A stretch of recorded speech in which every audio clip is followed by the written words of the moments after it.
ഈശോ മിശിഹായ്ക്ക് സ്തുതിയായിരിക്കട്ടെ.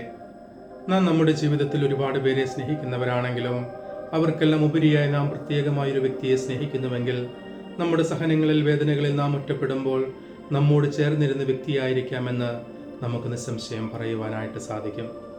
യേശുവിൽ പ്രിയ സഹോദരരെ, ഇന്നത്തെ സുവിശേഷത്തിൽ യോഹന്നാനെ കുറിച്ച് രേഖപ്പെടുത്തിയിരിക്കുന്നത് ക്രിസ്തു സ്നേഹിച്ച ശിഷ്യൻ എന്നാണ്. യേശുനാഥൻ എല്ലാ ശിഷ്യന്മാരെയും സ്നേഹിച്ചിരുന്നുവെങ്കിലും അവർക്കെല്ലാം ഉപരിയായി യോഹന്നാനെ സ്നേഹിച്ചിരുന്നുവെന്ന് ഇന്നത്തെ സുവിശേഷത്തിൽ നിന്ന് നമുക്ക് മനസ്സിലാക്കുവാനായിട്ട് സാധിക്കും. എന്തുകൊണ്ട് യേശുനാഥൻ യോഹന്നാനെ മറ്റു ശിഷ്യന്മാരെക്കാൾ ഉപരിയായി സ്നേഹിച്ചു എന്ന് ചോദിച്ചാൽ, യേശുനാഥന്റെ സങ്കട സമയത്ത് യേശുനാഥൻ ഒറ്റപ്പെട്ടു പോയപ്പോൾ, കുരിശിൽ വേദന അനുഭവിക്കുമ്പോൾ ഈ ശിഷ്യനെയല്ലാതെ മറ്റൊരു ശിഷ്യന്മാരെയും നമുക്ക് കാണുവാനായിട്ട് സാധിക്കുന്നില്ല.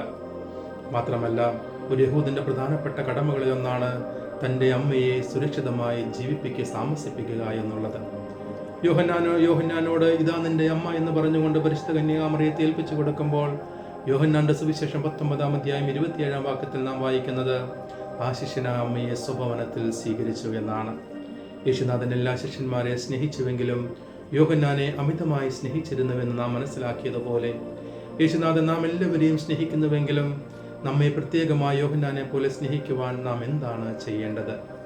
ഒന്നാമതായി, നമ്മുടെ ജീവിതത്തിൽ എല്ലാറ്റിനുപരിയായി ദൈവത്തിനൊന്നാം സ്ഥാനം കൊടുക്കുക, ക്രിസ്തുവിനെ എല്ലാറ്റിനുപരിയായി സ്നേഹിക്കുക. മത്തായിയുടെ സുവിശേഷം 22-ാം അധ്യായം 37-ാം വാക്യത്തിൽ നാം വായിക്കുന്നു, നിന്റെ ദൈവമായ കർത്താവിനെ പൂർണ്ണ ആത്മാവോടും പൂർണ്ണ ഹൃദയത്തോടും പൂർണ്ണ മനസ്സോടും കൂടി സ്നേഹിക്കുവിൻ. രണ്ടാമതായി, ക്രിസ്തുവിൽ ആത്മാർത്ഥമായി വിശ്വസിക്കുന്നവരായി മാറുക. യോഹന്നാന്റെ സുവിശേഷം 1:12 ദൈവയേശുനാഥൻ പറയുന്നു, തന്നെ സ്നേഹിക്കുന്നവർക്ക്, തന്നിൽ വിശ്വസിക്കുന്നവർക്കെല്ലാം ദൈവമക്കളാകുവാൻ അവിടുന്ന് കൃപ നൽകി. മൂന്നാമതായി, ക്രിസ്തുവിന്റെ കൽപ്പനകൾ അനുസരിക്കുന്നവരായി മാറുക. യോഹന്നാന്റെ സുവിശേഷം 14-ാം അധ്യായം 15-ാം വാക്യത്തിൽ യേശുനാഥൻ പറയുന്നു, എന്നെ സ്നേഹിക്കുന്നവൻ എൻ്റെ കൽപ്പനകൾ പാലിക്കും.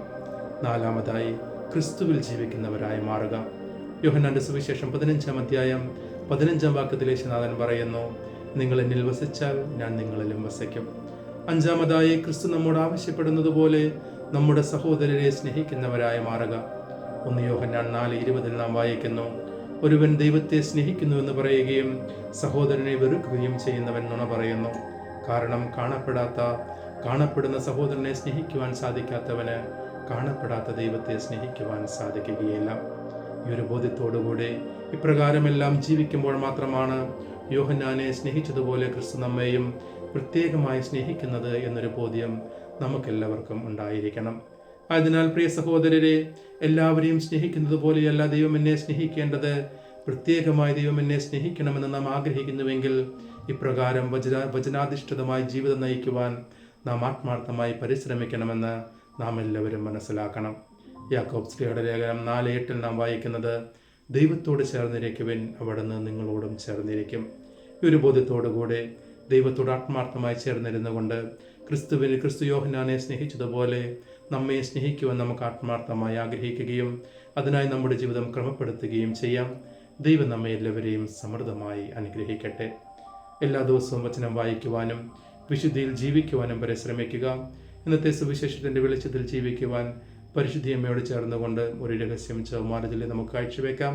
നമ്മുടെ എല്ലാ ആവശ്യങ്ങളും ആഗ്രഹങ്ങളും ഇന്നത്തെ എല്ലാ പ്രവർത്തനങ്ങളും ദൈവത്തിന് സമർപ്പിച്ചുകൊണ്ട് കർത്താവിൻ്റെ ഇടപെടൽ ആവശ്യപ്പെട്ടുകൊണ്ട് ആഗ്രഹിച്ചുകൊണ്ട് കർത്താവിൻ്റെ ആശീർവാദത്തിനായി നമുക്ക് നമ്മെ തന്നെ ഒരുക്കാം. കർത്താവ് അനുഗ്രഹിക്കുകയും പരിപാലിക്കുകയും ചെയ്യട്ടെ. കർത്താവ് കരുണയായിരിക്കും പ്രസാദിക്കുകയും ചെയ്യട്ടെ. കർത്താവ് കരുണാപൂർവ്വം കടാക്ഷിച്ച് നിങ്ങൾക്ക് സമാധാനം നൽകട്ടെ, ഇപ്പോഴും എപ്പോഴും എന്നേക്കും. ആമേൻ. ദൈവം നമ്മെ എല്ലാവരെയും സമൃദ്ധമായി അനുഗ്രഹിക്കട്ടെ.